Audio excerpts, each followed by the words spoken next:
Imagine floating in the middle of the Pacific Ocean. The water is warm, the sun is beating down on your face, you are thirsty, you are exhausted, but you cannot sleep because every time you close your eyes, you hear it, the sound of a splash, the sound of a man screaming, and then, silence, you look down at your feet, the water is crystal clear, and 50 feet below you, you see shapes, dark shadows circling, hundreds of them, they are waiting for you to stop moving. They are waiting for you to bleed. They are waiting for you to die. This is not a movie. This is the reality of July 30th, 1945. 900 men went into the water, only 316 came out alive. For 4 days, the United States Navy did not know they were missing. They were left to drift in a feeding frenzy that historians call the worst shark attack in human history. How does the flagship of the Fifth Fleet, a massive heavy cruiser, simply vanish without a trace, and why? When the SOS signals were sent, did nobody come today? On the War Chronicles, we declassify the tragedy of the USS Indianapolis, the secret mission that doomed them, the torpedo that sank them, and the nightmare that waited for them in the water. To understand why these men were abandoned, we have to solve mystery number 1, the mission. It is July 16th, 1945. The USS Indianapolis departs from San Francisco. She is a Portland-class heavy cruiser. 600 feet of gray steel, she is fast, she is powerful, she is the pride of the Navy, but on this voyage, she is acting as a cargo ship. Captain Charles McVay, a calm and experienced officer, has been given orders that are classified above top secret. He is told that he is carrying a crate that will end the war. He is not told what is inside. He is told that if the ship sinks, he must save the crate before he saves his own men. Inside that crate, bolted to the deck of the admiral's cabin, is a metal cylinder about the size of a trash can. It contains enriched uranium-235. It is the heart of Little Boy, the atomic bomb that will be dropped on Hiroshima. The Indianapolis is not just a ship, she is a nuclear delivery system, and because the mission is so secret, she is sailing alone, no escort destroyers, no sonar protection, just speed. The ship races to the island of Tinian at record speed. She delivers the cargo on July 26th. The crew breathes a sigh of relief. They think the dangerous part is over. They have delivered the bomb. Now, they are ordered to sail to Leyte in the Philippines to join the invasion force for Japan. They are ordered to undergo gunnery training. It is supposed to be a routine voyage, a milk run, but they are sailing into a trap. The route takes them straight through the Philippine Sea, a stretch of water known to be patrolling ground for the Imperial Japanese Navy's submarines. Captain McVay asks for an escort. He asks for a destroyer equipped with sonar to protect his ship. The request is denied. The Navy command tells him the route is safe. They tell him there are no submarines in the area. They are wrong, dead wrong. Lying in wait, deep beneath the surface, is the Japanese submarine I-58, commanded by Machitsura Hashimoto, and he is hungry for a kill. It is just past midnight. July 30th, the Indianapolis is steaming at 17 knots. The night is dark, there is no moon, the visibility is poor. Because of the poor visibility, Captain McVay orders the ship to stop zigzagging. Zigzagging is a defensive maneuver to throw off torpedo aim, but in the dark, McVay believes he is invisible. He is not invisible. Aboard the I-58, Commander Hashimoto raises his periscope. He sees a shadow against the horizon, a massive silhouette. He cannot believe his luck, a battleship or a cruiser, sailing alone, in a straight line. It is the perfect target. Hashimoto orders his crew to load Type 95 torpedoes. These are oxygen-fueled torpedoes, the most advanced underwater weapons of the war. They leave no bubble trail, they are fast, and they carry a massive warhead. He fires a spread of 6 torpedoes. He waits. The first torpedo misses. The second torpedo strikes the Indianapolis on the starboard bow, blows the front 40 feet of the ship completely off. The ship shudders violently. Men are thrown from their bunks. The aviation fuel store, located near the bow, ignites. A massive pillar of fire shoots into the sky. Seconds later, the third torpedo hits amidships. It strikes the powder magazine for the 8-inch guns. The explosion is catastrophic. It rips the ship in half. All power is lost. The lights go out. The radio room is destroyed. The engines continue to push the ship forward, driving it under the water. The Indianapolis does not sink slowly. It plunges. It rolls over on its side. Men are scrambling up the walls, trying to escape the rising water. The screams of trapped sailors echo through the steel corridors. Within 12 minutes, just 12 minutes, the USS Indianapolis is gone. 1,195 men were on board. 300 went down with the ship, but 890 men made it into the water. They are alive. They are covered in heavy bunker oil. They are choking on seawater, but they are alive. They think the worst is over. They think the Navy knows where they are. They think rescue will come in the morning. Monday morning, July 30th. The sun rises over a calm ocean. The survivors organize themselves. They are drifting in groups. Some have life rafts, but most do not. Most are wearing Kapok life jackets, designed to keep a man afloat for 48 hours. They cling to debris, crate wood, cargo nets. Anything that floats. The mood is surprisingly optimistic. The Navy will miss us. They say, we are a capital ship. We are overdue at Leyte. They will send planes. They start singing songs to keep their spirits up. They help the wounded. They share the few rations they manage to grab, but unbeknownst to them, a tragedy of errors is unfolding at Navy headquarters. Before the ship sank, 3 SOS signals were sent. One signal was received by a station in the Philippines. The radio man was drunk. He ignored it. One signal was received by a station in Okinawa. The commander thought it was a Japanese trap. He ignored it.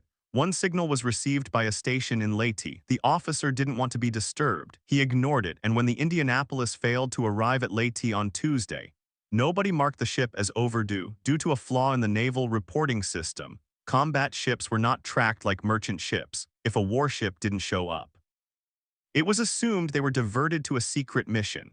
So, nobody came, nobody looked. The 890 men were alone, floating in the middle of the Pacific Ocean, and as the sun climbed higher, the water began to warm up. The blood from the wounded began to spread, and the vibrations of hundreds of thrashing men traveled through the water column. Down below, in the deep blue abyss, something woke up. The species is Carcharhinus longimanus, the oceanic whitetip shark. Oceanographer Jacques Cousteau called it the most dangerous of all sharks. Unlike the great white, which hunts near the coast, the whitetip is a pelagic predator. It lives in the deep open ocean. Food is scarce out there, so when a whitetip finds food, it is persistent, it is fearless, and it is always hungry. The first sharks appeared on the afternoon of day 1. The men saw the dark dorsal fins cutting the surface. The fins have a distinctive white tip, which gives the shark its name. At first, the sharks were curious. They circled the groups of men. They bumped against their legs, testing them. The skin of a shark is like sandpaper. When it brushes against human skin, it draws blood. The sailors tried to stay calm. Don't splash. The officers yelled, stay in a group. They formed defensive circles. They put the wounded in the center. They kicked at the sharks with their heavy boots. For a while, it worked. The sharks kept their distance. But then, the sun went down, night fell. And in the darkness, the sharks became bolder. The men couldn't see the fins anymore. They could only hear the splashes. They could only feel the water moving around them. Suddenly, a scream pierced the night. A sailor on the edge of the group was jerked under. He didn't come back up. Then another scream, then another. The sharks had started to feed. The water around the groups began to churn. The men huddled closer together, terrified, pulling their legs up to their chests, trying to make themselves small, but there was nowhere to hide. They were floating on the dinner table. Tuesday morning, day 2. The sharks are still there circling in the deep blue, but now a new enemy has arrived, the sun. The Pacific equator is one of the hottest places on Earth. There is no shade, there is no cloud cover. The sun beats down on the men's heads like a hammer. The reflection off the water doubles the radiation. Within hours, the men's skin begins to blister. Their lips crack and bleed. Their eyes swell shut from the glare. But the physical pain is nothing compared to the biological crisis happening inside their bodies. They are dehydrating. The human body is 60% water. Under the tropical sun, a man loses up to a liter of water an hour through sweat. As the water leaves, the blood thickens. The heart has to pump harder to move the sludge through the veins. The brain begins to shrink as it loses fluid. The thirst becomes an obsession. It screams at you. It overrides every rational thought. And all around them is water, cool, clear water. It looks so refreshing. Some of the younger sailors can't take it anymore. They cup their hands, they drink the ocean. Why does seawater kill you? It is a cruel paradox of chemistry. Seawater contains 3% salt. Human blood contains less than 1% salt. When you drink salt water, your cells try to dilute the salt by releasing their own water. It accelerates dehydration. But it does something worse. The high sodium levels attack the nervous system, the kidneys fail, and the brain begins to misfire. Within an hour of drinking, the men went mad. Violent delirium set in. They started foaming at the mouth. They thrashed in the water, and the thrashing attracted the sharks. The sharks didn't just pick off the stragglers anymore. They swam right into the center of the groups, dragging screaming men down into the abyss. The water turned red, and the scent of blood drove the sharks into a feeding frenzy that lasted for hours. By Wednesday, day 3, the group had disintegrated. The discipline of the Navy was gone, replaced by the anarchy of survival. The hallucinations began. These were not simple mirages. These were shared mass hallucinations caused by heat stroke and terror. Some men believed the ship hadn't sunk. They claimed it was just below the surface. They dove down to get a drink of cold water from the ship's water fountains. They never came back up. Others believed there was an island nearby. They swam away from the group, chasing a horizon that didn't exist. The sharks took them one by one. Then the paranoia set in. Men began to believe that their friends were Japanese spies. They thought the Japanese had infiltrated the group to kill them. Fights broke out. Men with life jackets drowned men without them. Knives were drawn. In the middle of the ocean, surrounded by sharks, American sailors were killing each other out of madness. Captain McVay, watching from a raft later, said it was the most helpless he had ever felt. He was the commander of a ghost ship presiding over a crew of dying men. The sharks became bolder. The Oceanic Whitetip is an inquisitive predator. It doesn't just bite, it bumps. It tests. Sailors reported sharks swimming up to them and rubbing their rough skin against them. If the sailor didn't fight back, the shark would bite. The men learned to poke the sharks in the eyes or punch them in the gills. They formed shark watches, but you cannot watch what is coming from directly beneath you. By the evening of day 300s were dead. The bodies drifted away or were pulled under. The survivors were drifting apart. They had stopped singing. They had stopped hoping. They were just waiting for their turn. Thursday morning, August 2nd, day 4, the survivors are barely conscious. They are drifting in an oil slick that burns their eyes and coats their lungs. They have been in the water for 84 hours. High above them, a PV-1 Ventura patrol plane is flying a routine anti-submarine patrol. The pilot is Lieutenant Chuck Gwynn. He is not looking for survivors. He doesn't even know the Indianapolis is missing. He is looking for Japanese submarines. He has a trailing antenna to test a new type of radar. The antenna weight breaks. Gwynn goes back to fix it. He looks out of the window toward the ocean. He sees an oil slick. He thinks it is an enemy submarine leaking oil. He prepares to drop depth charges to kill it. He dives his plane to get a better look. As he gets closer, he sees black bumps in the oil. He thinks they are debris. Then he sees a splash. He sees a hand wave. His heart stops. Those are not debris. Those are heads. Gwynn radios his base. Many men in water. The base is confused. They ask, who are they? Gwynn doesn't know. He drops life rafts and smoke markers. He circles the area. And then he sees the sharks. He sees fins cutting through the oil slick, moving toward the floating men. He realizes he is watching a massacre in slow motion. Gwynn's radio message is picked up by a PBY Catalina seaplane flown by Lieutenant Adrian Marks. Marks doesn't wait for orders. He flies to the coordinates. When he arrives, he sees the horror. He sees sharks attacking men while he watches from the air. Marks makes a decision that will end his career but save his soul. The PBY Catalina is designed to land on water, but only on calm water. The ocean today has 12-foot swells. Landing a plane in these waves is suicide. It will likely rip the hull apart, but Marks looks down. He sees a shark attack a straggler. He tells his crew, we are going in. He stalls the plane just above the waves. He drops the tail. The plane slams into the ocean. Rivets pop. The hull buckles, but it floats. Marks taxis the plane toward the survivors. He cuts the engines. He starts pulling men out of the water. He fills the cabin. Then he fills the cargo hold. The plane is so full it cannot fly. But there are still men in the water, so Marks does something incredible. He ties men to the wings. He puts them on top of the fuselage. He turns his airplane into a lifeboat. He saves 56 men that afternoon. Night falls. The USS Cecil Doyle, the first rescue ship, finally arrives. The captain turns on his searchlight. It is a dangerous move. It lights up his ship for any Japanese submarine in the area, but he doesn't care. He beams the light into the sky, a beacon of hope. For the men in the water, that light looks like the hand of God. They begin to cry, not tears of sadness, but tears of deliverance. The nightmare is over. The rescue operation takes days. When the final count is made, the numbers are devastating. Of the 1,195 men on board, only 316 survived. 879 men died. The survivors are skeletal. Their skin is covered in ulcers from the salt and oil. They are hallucinating, but they are the lucky ones. The Navy tries to keep the story quiet. The war is almost over. They don't want a scandal, but the truth cannot be hidden. The Navy needs someone to blame.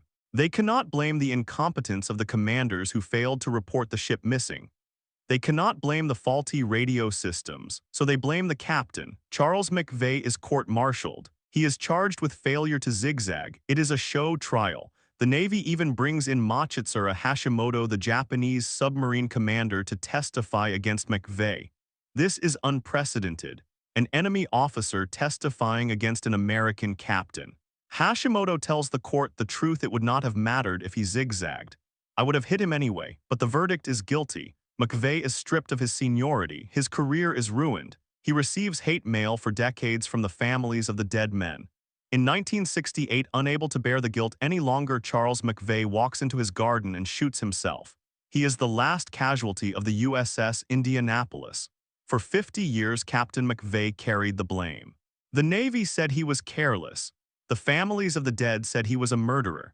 History recorded him as the only captain in the U.S. Navy to be court-martialed for losing his ship in combat during World War II, but in 1996 something strange happened. A 12-year-old boy named Hunter Scott in Pensacola, Florida watched the movie Jaws. In the movie, the character Quint tells the story of the Indianapolis. Hunter became obsessed. He started a school history project. He interviewed the survivors, he looked at the naval records, and he found what the Navy had hidden. He found that the Navy knew submarines were in the area but didn't tell McVay. He found that the SOS signals were received but ignored. He found that the zigzagging order was discretionary, not mandatory. Hunter's project went viral before viral was a word. It reached the U.S. Congress. In October 2000, the United States government officially exonerated Captain McVay. It was a posthumous pardon. The captain was innocent. The Navy had used him to cover up their own incompetence. The survivors who had stood by their captain for decades finally wept openly. Justice had arrived 30 years too late, but it had arrived. But one mystery remained. Where was the ship? For 72 years, the USS Indianapolis lay undiscovered in the Philippine Sea. The ocean is deep and the search area was massive. It was considered one of the holy grails of shipwrecks. In August 2017, a team led by Microsoft co-founder Paul Allen launched a high-tech expedition. They used the research vessel Petrel, equipped with advanced autonomous underwater vehicles. They scanned the abyss. On August 19th, at a depth of 18,000 feet, 3.5 miles down, cameras picked up a shape in the darkness. It was a spar number painted on gray steel: 35. The hull number of the Indianapolis. She was sitting upright, preserved by the cold, crushing pressure of the deep. The images were haunting. The guns were still pointing upward. The box that had held the atomic secrets was gone, but the ship remained. It was a tomb for the 300 men who went down with her. Seeing the wreckage brought a strange peace to the families. The monster that had eaten their fathers and brothers wasn't a shark anymore. It was just a piece of steel resting in the dark. The story of the USS Indianapolis is often remembered for the sharks. It is remembered for the horror, but the true legacy is the endurance of the human spirit. 890 men went into the water. They faced the sun, they faced thirst, they faced madness, and they faced the deadliest predator in the ocean. 316 came out. They didn't survive because they were supermen. They survived because they held onto each other. They survived because when the Navy forgot them, they didn't forget their duty to their shipmates. Today, the survivors are almost all gone, but the lesson remains. In war, the most dangerous enemy isn't always the one shooting at you. Sometimes it is the silence of the radio. Sometimes it is the bureaucracy of command. And sometimes it is the deep blue water waiting below.